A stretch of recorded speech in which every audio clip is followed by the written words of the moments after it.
This is the Thayer Podcast for Monday, August 5th, 2024. I was listening to the car radio on a trip the other day. It was some talk show on an obscure network. They were talking about the relationship between taxes and productivity here in the United States. Turned out to be an interesting subject that made my day. Now, y'all know I consider a day complete loss if I don't learn something new. There is a subtle correlation between the amount of taxes we pay, the size of our government, and the productivity of our workforce here in America. Liberal governments seek to control people by providing assistance. Conservative governments want to leave people alone unless they need assistance. When government provides assistance, it also needs money to provide support infrastructure. That means whatever taxes are being levied for government operations must be raised to cover the increased load that always happens when people think they're getting something for nothing. The more people ask for assistance, the more taxes have to be collected to pay for it. Taxes take money out of the economy, causing people to examine their quality of life as a result.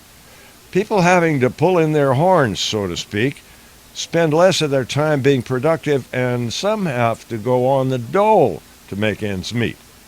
Of course, that stresses the system, so taxes have to be raised to carry the load. People relying on government assistance have little incentive to work. Productivity declines as a direct result.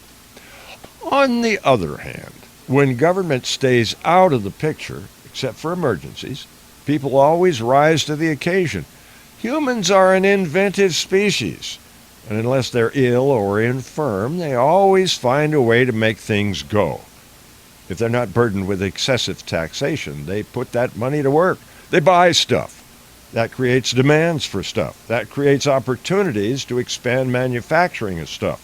And that creates demands for workers to make the stuff. Of course, new demands for labor create upward pressure on wages. Not only does the cost of stuff drop from the resulting competition to sell stuff, wages increase too. So more money because of low taxes means money talks, BS walks, and all that other good stuff happens as a result. It's called productivity, and it's what makes America prosper. So there you have it, what some would call a tutorial on basic economics. I'd like to think it's just the way things are supposed to be. Improvise, adapt, overcome, simplify.